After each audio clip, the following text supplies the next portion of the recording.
And instead of standing around and watching somebody die while we wait for FM ambulance, we could have first responders or police, if it was required, to administer Narcan.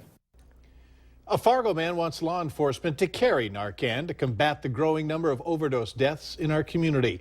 Good evening, everyone. Thanks for joining us. FM Ambulance already does and says it's on track to use the life-saving drug Narcan up to 120 times this year. That's an alarming number that prompted more agencies to look at carrying it. Valley News Team's Krista Boehm explains what they plan to do to save more lives from overdose. We get the good, the bad, and the ugly here. It takes a long time, but eventually it gets here. The rise in heroin and fentanyl use in our community is a startling realization for some, a problem Joe Sheely has seen his own brother go through. So he's asking Fargo to be more equipped when responding to someone overdosing. I got to looking at what other communities our size are doing, and it turns out that across the country, there are a lot of law enforcement agencies. 2 years ago, 350 of them carried Narcan. And in just 2 years, now there's over 780. His request is partly in motion.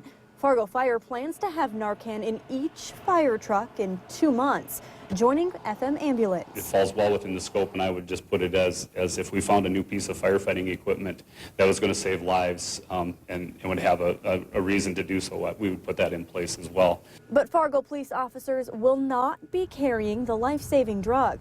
Narcan is temperature sensitive and would not work inside squad cars. Each officer would also need at least 40 hours of first responder training. Police are only CPR trained. As it's better for us to provide respirations for a person or compressions and then let them or the fire department administer the Narcan at this point in time. A time where the overdoses have startled a community, where more tools like Narcan may be used, but the fire chief says is not the sole answer. It can't be our first line of defense against the problem of opioids in our community. In Fargo, Krista Boehm, Valley News Live. Fire crews will most likely use the Narcan nasal spray. It costs between $40 to $90 a kit. FM Ambulance uses the IV version, which is about $13 a vial. If you'd like to prepare yourself just in case you may someday need to help someone who is overdosed, you're urged to get CPR training. Tonight, the West Fargo School Board approved the proposal to increase fees for the food service program. It passed with a 6-0 vote. Today, we sat down with the Fargo Public Schools business manager who says school districts across the state are having the conversation to raise meal prices to comply with federal standards. They have requirements for what schools can charge on an average meal price, trying to get the average meal price for paid meals closer to that which the federal government provides funding for free and reduced lunch. Fargo Public Schools will decide whether or not to approve their proposed school meal prices at their board meeting tomorrow. For a look at those prices, go to valleynewslive.com and look for this story. A Fargo man will spend more than 9 years in federal prison for his role in liquor store robberies and several other crimes across the area. This man, Carlos Henry Bethel, will serve 9.5 years behind bars. He was also sentenced to 3 years supervised release and pay $200 to the Crime Victims Fund. Last year in September, the Bottle Barn on South University Drive and the Spirit Shop off of 13th Avenue South were robbed within an hour of each other. Bethel pleaded guilty to robbing the Bottle Barn with a firearm and threatening the cashier to hand over money. As part of a plea bargain, Bethel and his co-defendant agreed that they participated or aided in several other crimes in the area, including a home invasion, burglary resulting in a stolen firearm, a vehicle burglary, setting fire to dumpsters, pistol whipping, and conspiracy to distribute marijuana in North Dakota. Do you ever wonder what to do with those unused prescription drugs you have in your home? Well, an event this Saturday is giving people a chance to get rid of those unwanted pills before they fall into the wrong hands. Valley News Team Giovanna Simic explains.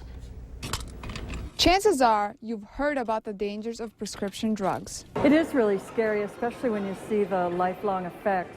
I think when people first get addicted, they didn't intend to become addicted. All you do is get it in the hand of a kid that has it a few times and they just need it all the time. Now, they're doing whatever it does, and it basically will ruin their life. Local police have noticed the rise of prescription drugs being sold on the street. In the past, we've seen over 100 pounds in a day turned in, which is evident right there that there are a lot of prescriptions that are unnecessary or something that needs to be tossed in the proper way. And that proper way is this Saturday during National Take Back Day in Moorhead and Fargo. Not only with people that continually refill their own prescriptions through different medical providers, but also solicit it from their friends and family to go out and collect prescriptions to feed their abuse of these opiates. Websites like StreetRx, where people can see what kind of street drugs are being sold in their area and for how much,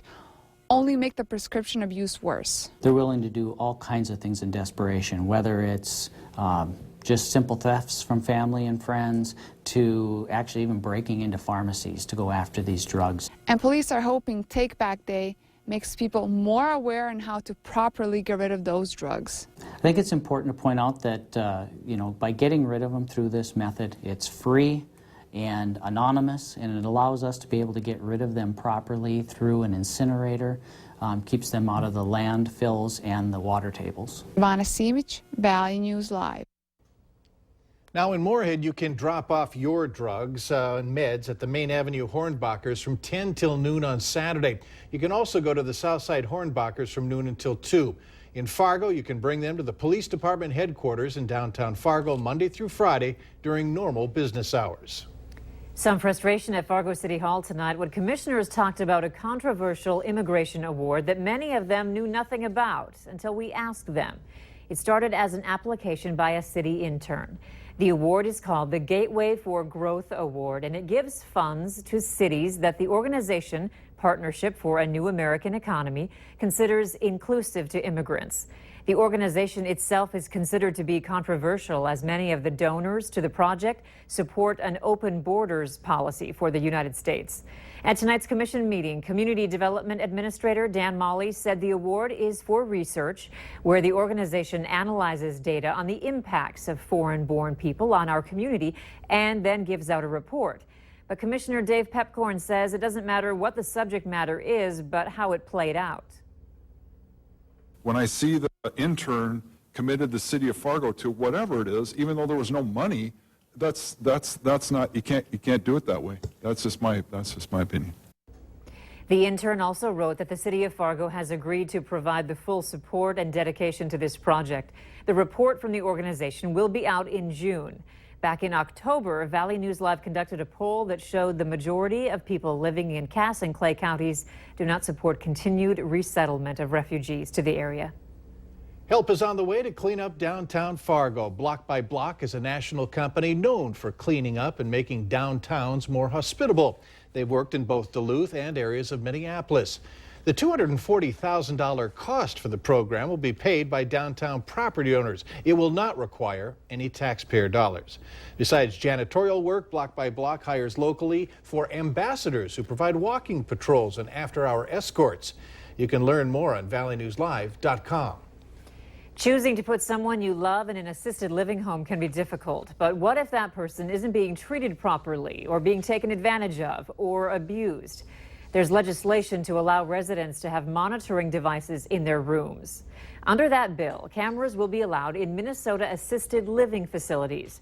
It would only apply to senior housing, like assisted living facilities that have one resident per room. Many families who testified today say the cameras have helped catch workers abusing their loved ones. But even after the camera was there, she was left 3 different times for 16, 19 hours, no food, water. So in soil depends. So yeah, and like she said, that was after they knew there was a camera. This continued to go on. And what this bill would do would allow some protection for the consumer against being retaliated against by the facility. There are only 4 weeks left in the legislative session, and since the bill was introduced so late, it might be pushed aside. Thousands of Target shoppers pledged to boycott the retail giant after it announced a new bathroom policy for its employees and customers. This after Target announced transgender customers and employees can use store bathrooms that correspond with their gender identity. In less than a week, the pledge has gotten nearly 500,000 signatures. Target says, as a company that firmly stands behind what it means to offer our team an inclusive place to work and our guests an inclusive place to work, we continue to believe that this is the right thing for Target. Now, this particular topic has been hot on our Facebook page all day. What do you think? Well, let us know on Facebook. And remember to like Valley News Live. You'll be able to stay up to date with the very latest news, weather, and breaking news anytime on your feed. There's something new for seniors in our community. Valley Senior Services and the Fargo Park District opened the Broadway Station, a 60-plus place. The center offers recreational and social activities for seniors who are looking to socialize. The Broadway Station also offers healthy senior meals as part of the Valley Senior Services community dining program. The new Broadway Station serves 45 more meals per day. There's no cost for the meal, but there is a suggested donation of $3.50 per meal. The doors will swing open in late August at Fargo's newest school, Eagles Elementary. The learning begins next school year for an estimated 325 students, grades K through 5. Well, tonight, the school's new mascot and team identity were unveiled. Meet Ace the Eagle. He'll help lead the Aces. The school building will be at 3502 South University Drive, Fargo. It's on schedule, but certainly not far enough to receive visitors at this point. So your advice is to keep an eagle eye open for any updates. Valley